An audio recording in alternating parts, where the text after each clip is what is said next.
Hey you guys, it's Coach Nye. Welcome back to Storytime with Nye. For the ones that's new, thank you for following. And for the ones that follow me over from social media with Side Chat with Nye, I thank you so much for continuing to follow. I ask that you continue to follow and continue to share. This episode, we're going to dive deep into the self-healing, okay? Now, you know we've been on a self-love journey since 2023. We tackled the different fitnesses, which was spiritual, mental, and physical fitness of the overall health of our self-love journey. So I wanted to introduce you guys to the 5 steps of healing. These 5 steps is something that I came up with. It's more steps that can be taken, but these were so important to me. And the acronym for that is ARPIE, A-R-P-I-E. And with ARPIE, it is meaning our piece of the pie, of the self-healing pie, okay? So ARPIE, this acronym provides the framework for practicing self-healing, encouraging individuals to embark on the journey of self-awareness, self-compassion, and empowerment, which all falls under the umbrella of self-love, right? Your self-love, self-healing journey. And I want you guys to remember when we look at loving on ourselves, most of us were so giving to others before. We would give, and then we love on ourselves later. Or either we wouldn't love on ourselves. So when you decide to start loving on yourself, that self-love is not selfish. And I talk about that in the Trinity of fitness. It is a way of grounding your spiritual and mental to balance your overall fitness, right? Your spiritual self begins to call out and yearn for energy to keep you balanced with the divine. And your mental fitness will become more focused to allow clear communication with your intuition. And so that's what we want to focus on. So let's jump into the ARPIE. So A is for acknowledgement, R is for release, P is practice self-care, I is inner exploration, and E is for empowerment. Okay, so let's jump into A, acknowledgement. It begins acknowledging, meaning you have to acknowledge your emotions, experience, and any pain or trauma that you're carrying. Recognizing and accepting that you're going through is the first step towards healing.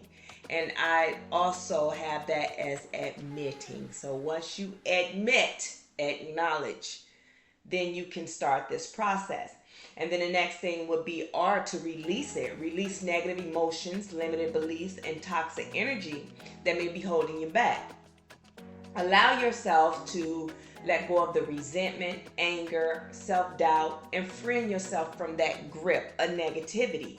So how can you do that? By reflecting.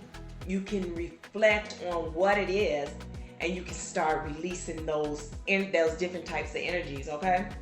So with the P is practice self-care.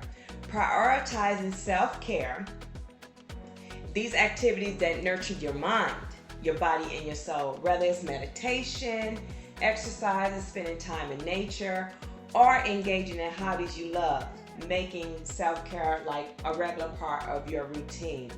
And how do you do that? By coming up with a plan of action. That plan of action will what will I do, or how will I start this self-love journey? And I'm going to practice self-care, but how? And that's your plan of action that you come up with, okay? And this is when you journal. Keep you a notebook with you at all time, because I'm telling you, you will start getting information just downloaded in you. God will start speaking to you. You know, you'll see things, and things will come back to you. And now it's clear, but write those things down. Write down your dreams. Write down any and everything, so you can start putting your life, the plan of action of your self-healing and prioritizing it, okay? And the inner exploration, that is the I, inner exploration. This is to take time to explore your inner world, which is yourself. Understand your thoughts and feelings, and uncover any underlying issues or patterns.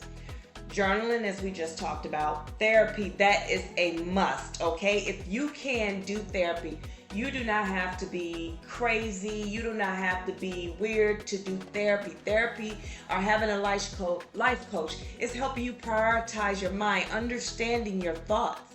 That's what that is. So it's not a bad thing. Also, self-reflecting exercises we just talked about. This can aid the process of self-discovery. And in that, how do you do that? You isolate, removing yourself from all the toxicity. Remove yourself from it, isolate yourself, and go within, go inward, right? So that's what we want to focus on. That's our I. And last but not least is our E, empowerment. Empower yourself by setting boundaries, practicing self-compassion, and cultivating a positive mindset. Focus on building resilience and inner strength as you navigate your healing journey. How do you do that? By executing. Okay? Start executing your plan of action, isolating yourself. You reflected, you even admitted. Now you want to start executing. And you start that by starting your mornings by giving thanks to the Most High. And then looking in the mirror and saying to yourself, thank you for staying strong, you know. Give yourself some props. You know, when feeling attacked by the enemy, read Psalms 35. These are the things that you have to look at when you're in this self-healing phase of your life, when you want better. You're going to start transmuting all those negative inner thoughts and energy into love and gratitude. As I stated before, more of our inner doubts stem from generational curses or unhealed child wounds. Either way you look at it, you need to cut ties and heal your inner child. Ecclesiastes 3 and 1. It's something about this number 31. I'm going to look it up because I keep saying 31, but Ecclesiastes 3 and 1 says, here is a time and there is a time for everything. So in your own timing or in God's timing, everything that needs to be revealed will be revealed. Right now is the time to give God all his glory and show gratitude to him and yourself. You have to remember that, okay? For me, during my self-love journey, I realized I don't want what I want anymore. I got to that point that I don't want what I want anymore because everything that I want was hurting me. You know, everything, whether it was a relationship, friendship, it doesn't matter what it was, what I want hurted me. So I started wanting what God wants for me. And I stopped trying to control the outcome of everything and started looking at, okay, God, you chose me to do your work. So, and that work was to show unconditional love. That's a gift. To show and how to teach it, right? And once I surrendered and started operating out of that, that's when God started bringing people into my life that matches that strength of mine, that gift of mine, right? And where I be weak, that person is strong. So while they're leading the fight of something that I'm not strong in, I'm able to be behind them, right? And they're able to protect me in that way because that's what it's supposed to be, right? When you and for me, I was able to navigate through things and learn from that person because they were strong in that area. So I'm able to learn from that person so I can stand strong on the side of them, whether it's friendship or whether it's relationship. And that's the thing, you know, of having people that match you, okay? So the unhealed version of me in those times, I had a problem with like possession, you know, the mind, you know, I'm doing this. You see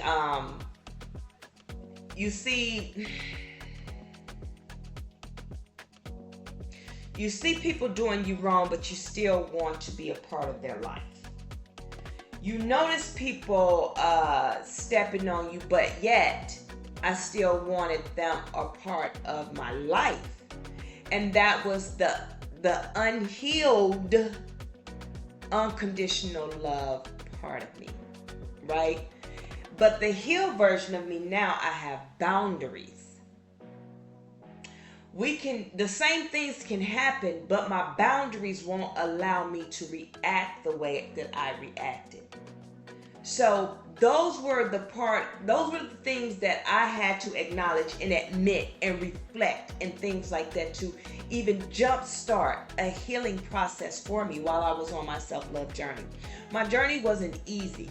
And as I tell people, it's not going to be easy because you have to be truthful and you have to be honest. And when you're truthful and honest, it's not easy at all. But you learn to accept that. And you learn to accept things for what they are, people for what they are, yourself. You learn to stop apologizing for who you are, and you start accepting for, yourself. You're accepting the things for what they are and who you are, and being okay with having boundaries. Because a person that love you, or whatever the case may be, they're going to respect your boundaries at all times. Okay? So I just wanted to come in really quick and give you those 5 steps to self-healing and give you a small testimony. And as always on Storytime with Nye, I always give a piece of testimony of my life because I need you to understand I'm not perfect. I'm not better than anyone. I did not come from with a silver spoon in my mouth. I came through the struggle, the trenches. I jumped off the porch early. I did a lot of things that I shouldn't have had to do or done.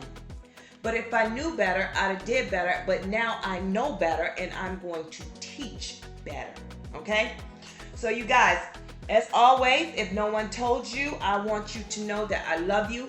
I'm proud of you. I want you to keep up the good work. Continue to follow and share. If you haven't already, go to NyeFitnessLLC.com. Purchase your workout program, your journal, and the pre-sale for the Trinity Walk to Self-Love journal will be coming soon. We're just finishing up some last minute things, and then it will be out for pre-sale. So, and also, if you have not got you a Nye buddy, reach out to me. Email me at bodybynnyefitness@gmail.com. Go onto the website and get and subscribe. Send me an email, and you'll be able to purchase, not purchase, but subscribe for life coaching as well on the Nye Fitness LLC website. The podcast will be on there as well. So you guys continue doing what you're doing. Remember to pour into yourself, then pour into others. I love you, and I'm so proud of you guys. Keep up the good work, okay? Talk to you later.